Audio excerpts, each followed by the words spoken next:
Let's go. It goes to time.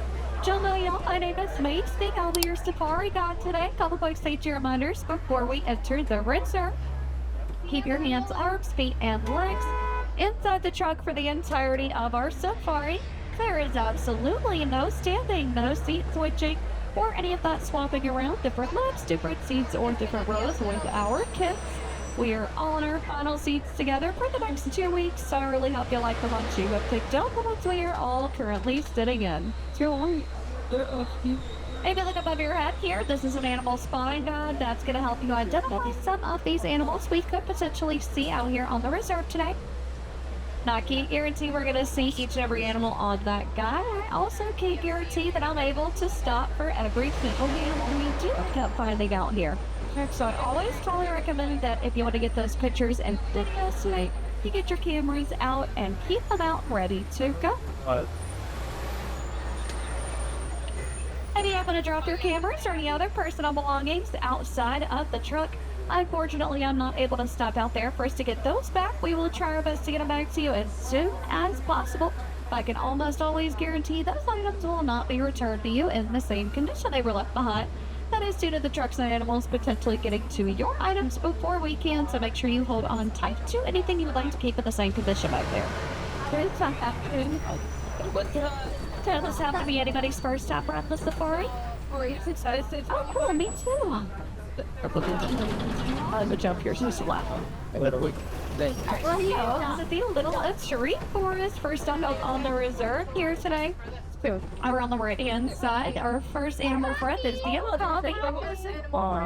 So a lot of people think Okapi are relatives of the zebras because they do have those black and white stripes on their legs. However, they are the only known living relative of the giraffe. Oh, we know that based off of the way their skulls are shaped and off of their tongues as well. So coming up on your left here, I see the two different kinds of animals. So these orange-toned ones, those are called bongos. Bongos are nicknamed the ghost of the forest. They are really great hiders. We don't get to see them too often. And a lot closer to us here, she is a greater kudu.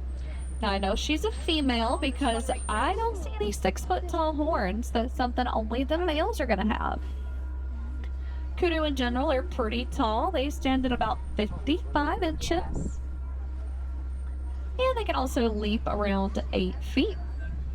Now speaking of horns, back to those bongos there, both male and female bongos are going to have those horns. So make sure we're not making any clapping, whistling, calling out to them, anything like that. I'm not able to stop the truck for you to look at them. I think they're doing anything to disturb these animals at their homes. So you have another on your right hand side here. Now if you look over on the right hand hill here, these are called saddle-billed storks. Looks like they've been working pretty hard on that nest there. Over here, this side's the other. So they get their name because they have that bright yellow saddle shape on their bills there.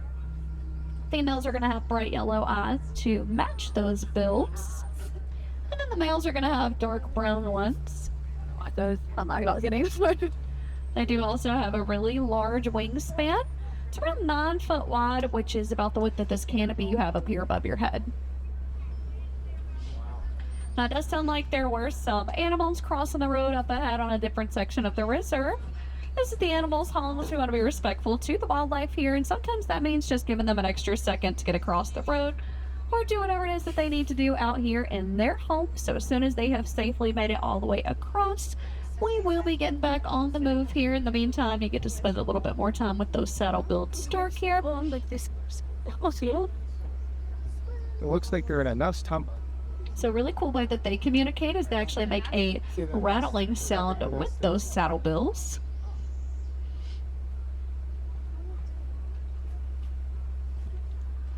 So I think we were talking about those bongos just a second ago about how both the males and the females can have horns. So a really great way that you can tell them apart at longer distances.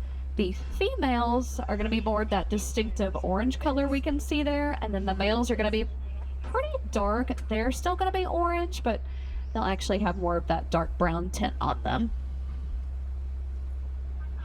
Well, it looks like we are creeping right up into black rhino territory on your left side here. Black rhinos are very solitary. They like to hang out by themselves, but they can shy away and hide pretty often. Of course, just like everybody else, though, they're going to have a few favorite hangout spots.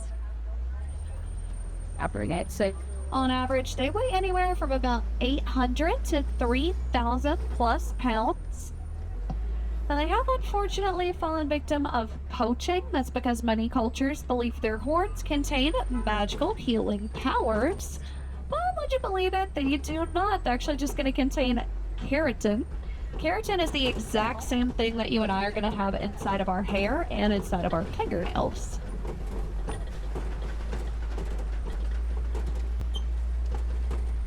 Now, typically out here in the forest, just because there is so much of this greenery for these animals to blend into and hide in, we do always try and look a little bit more carefully, but I think we've seen everyone there is to see.